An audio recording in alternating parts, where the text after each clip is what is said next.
Hello everyone and welcome to Crypto Night, the crypto investor channel. I'm Boris, so let's dive in. Today I'm with Colton. Hey Colton, how you doing? Hey, hey, Boris, I'm doing well. How are you? Good. All right, so we're gonna discuss a little bit the market today, what's going on, what might happen in the near future over the next few months. Let me share my screen. So what we're seeing here is basically, the market going sideways for the past 2 weeks. The price of Bitcoin has been pretty much going sideways. We're at the top of, let's say, 33. Then we dropped all the way down to about 25 at some point.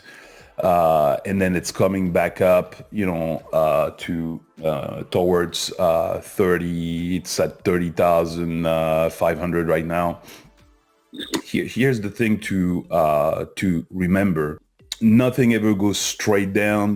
There are little rebounds here and there, and we might be in the middle of a small rebound. But don't be fooled, thinking like, oh yeah, it's going to go way back up, because it probably won't. It's probably going to just rebound a little bit. Now, this would be a good time if you have any leverage position, if you have any loans that you can reimburse to get rid of them. Because if, and I say if, we go any lower, you might be liquidated if you have leverage. And if you have loans, they may ask for more. You may have what we call a margin call, which means they're going to say like, hey, you gave us X number of coins to secure the loan, but now that security is not big enough. We need more, and you're going to have to add more coins. So, and if you don't, then you'll be also liquidated. So I would say it's definitely not a good market to be in a leverage position or to have crypto loans. We may experience a small rebound. Where it's going to go, no one knows, but I would say the rebound isn't going to be much. It might go up to 32, 33, maybe 34. But after that, most likely what would happen is probably another drop. And why do I say that? It's nothing to do with Bitcoin. It's just macroeconomics. We're pretty much going into a recession. Yep. We saw last week the numbers really bad for a lot of retailers. Target, Amazon, Walmart. I mean, all of them missed their estimates, and the numbers were pretty bad. Now, on some of them, their numbers went up as far as total sales due to the inflation, prices going up, but their margin has gone down. So their profits is way down. And we have more headwind, unfortunately, coming our way with, food supplies that are extremely bad right now. The problem with the Ukraine, Russia, it's creating a lot of problems because they're producing a large portion of the food supply in the world. In some cases, they produce as much as like 15, 20% of, let's say, sunflower oil, and other basic product that everybody needs, cooking oil. I mean, everybody needs cooking oil. We saw in the US the shortage of the baby, which we call it Baby formula. Baby formula. Thank you. So and it's going to be more and more shortage. There's multiple other factors playing in this. I was watching some really cool macroeconomics show with some really good economists saying that this year, not only do we have the conflict between Russia and the Ukraine, which is creating a lot of disturbance, on the top of it, we had 2 years of La Nina. And for those who don't know what La Nina is, it's basically a weather disturbance which creates droughts in many countries. So of course affects crops and other food supply things. And unfortunately, it looks like we may get into a third year of La Nina, which is really rare, but it happens once every 50 years. So all those things combined together, we're just in the middle of a storm, basically, of a really bad storm. So doesn't matter how great cryptocurrencies are and how great Bitcoin is and so on and so forth. You're in the middle of a bad storm. You're in the middle of a bad storm. You can be riding the best airplane in the world. You're going to have turbulence. You're going to be shaken all over the place. And I think that's what's probably most likely, going to happen over the next few months. Now, of course, those disturbances, they don't last forever, thanks God. It's usually a few quarters. So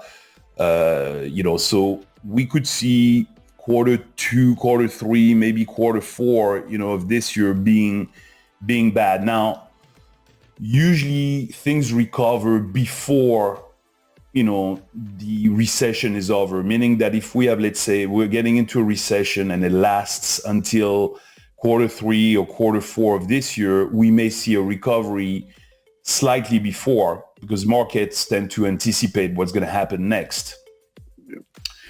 But for right now, I would stay on the sidelines. I would get rid of any loans, get rid of any leverage, and wait, to see if the price drops. There are two things, not everybody is in the same situation. There are some that already have a bunch of coins. The best thing is probably to hodl right now. You don't want to sell your positions either, because who knows where the market is going and what it's going to do.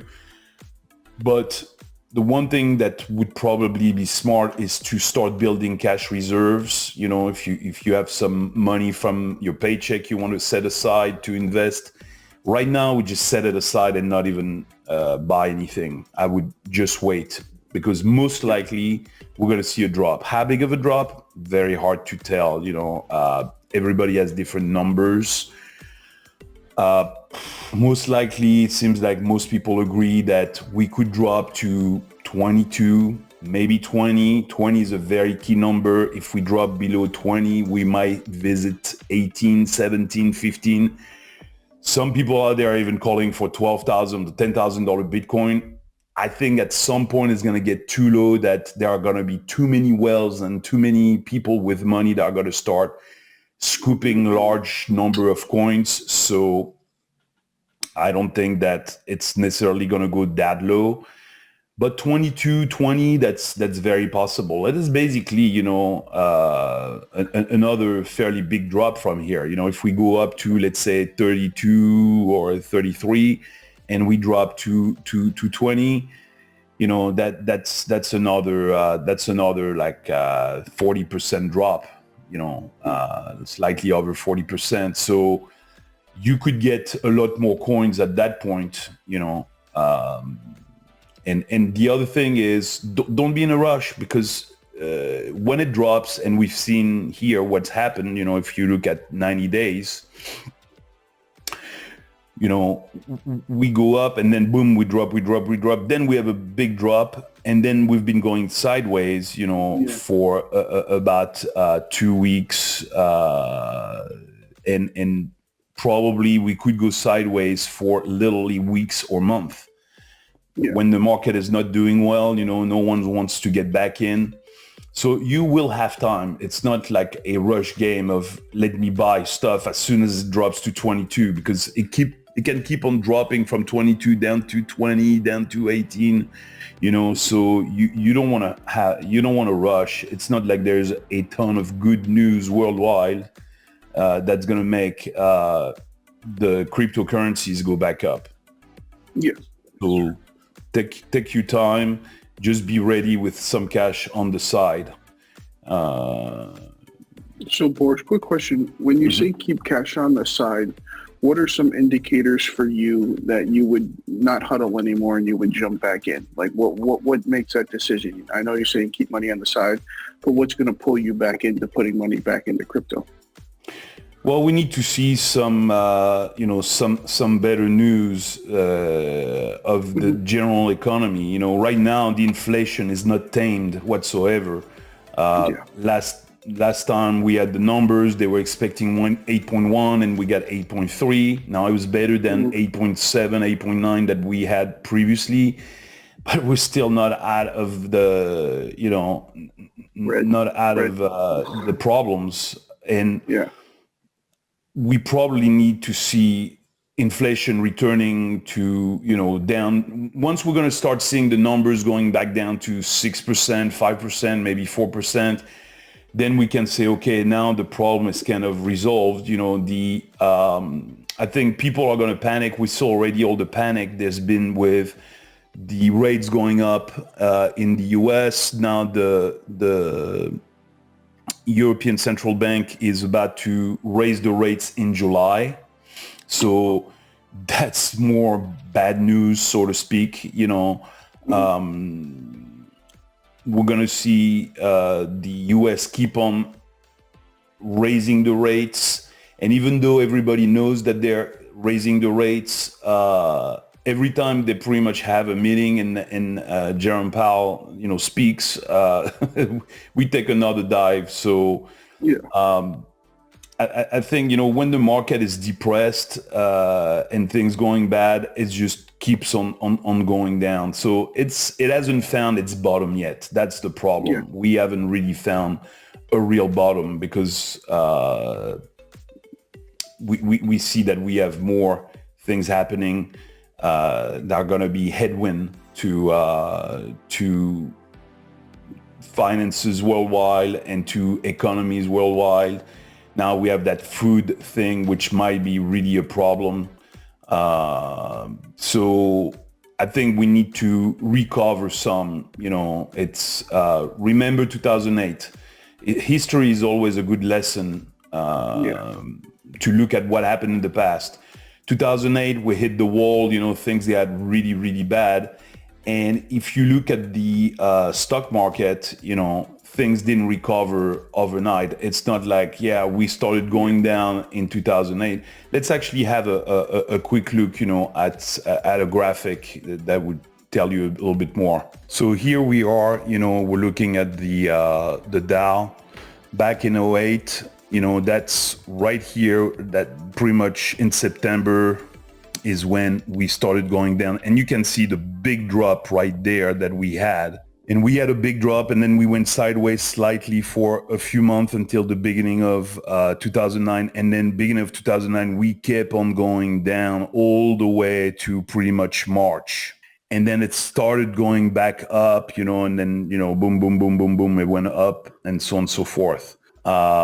So to me, it's a little bit the same thing is, it took from September pretty much all the way to March to start the recovery. Really the bottom was March of 2009 when things got really bad. So if you look at it, September, October, November, December, January, February, March, 7 months. For 7 months, pretty much kept on dropping. It had the first big drop, then it went sideways a little bit for a few months, and then it dropped, boom, again. And then finally found its bottom and then started recovering. And here, when we really look at it, we've been dropping for pretty much, if I look at 90 days, we were doing fairly well, $47,000, back in March. We've been dropping since then, but it's only been 2 months. So we could be in for another few months, maybe another 4 or 5 months of going down, or best case scenario, going sideways. So why would we want to put money on a market that at best is going to go sideways or is going to keep on dropping? Better to wait a little bit more, like I said, build cash reserves on the side, wait. If we have money already, wait on the sideline and wait to re-enter once we see some recovery signs, inflation going down and some better news, some better financial news. But the market tends to recover, as we saw, and then once it recovers, then it goes nicely. And then we went all the way up. Basically, we went up for 10 years. And then we had that big drop that was due to the COVID scare, and then it recovered. There was a V-shaped recovery because the COVID was more just like, we're getting scared, something really bad might happen. Oh, actually, it's not that bad. It's bad, but it's not that bad. And the economy and at that time they were injecting so much money into the system, which they're not anymore. So that's why there was a V-shaped recovery. They also injected money in 2008, but the economic turmoil was so bad that it took literally several months for things to start recovering. And when you look at it on the top of 2008 to get back to where we were 2013 roughly, so it took 6 years to get back to where we were. Now, don't mix cryptos with the stock market, because stock market takes longer to recover. Crypto tends to recover much faster. But yeah, that was the bad news. On the short term, why we might see a small recovery, the DXY, the dollar index versus other currencies, has been going down. If we look at a 5-day chart, we see that it's been going down. It went all the way up to, doesn't show on the graph, but pretty much 105 was the top. If we look at a month, we were at 101 a month ago, and we went all the way up to about 105, and now we're back down to 102.33, which helps, Bitcoin go up as well. So that's why on the short term we may see a small recovery, and then we might see more months of going down, unfortunately. But it's just the way the market is. There's no reason to panic. If you don't have any money, don't worry, just hodl, just wait. Maybe a good idea, if you want, is to maybe stake some of those coins, on different platforms, to try to earn at least some return on the coins you have. So once we have a recovery, you'll have even more coins, even though you didn't buy any, but by just using the staking mechanism. So that's what I think we should do, and then we'll see in a few months if we start recovering. Any other comments or anything else? From my side, Boris, that's it for today. Thank you. All right. Thank you, everyone. We look forward to see you on the next Crypto Night video. Bye-bye. I hope this video helps. Thank you for watching. Have a good day. If you haven't already, please subscribe to our channel. And if you like the video at the end, click on the thumbs up.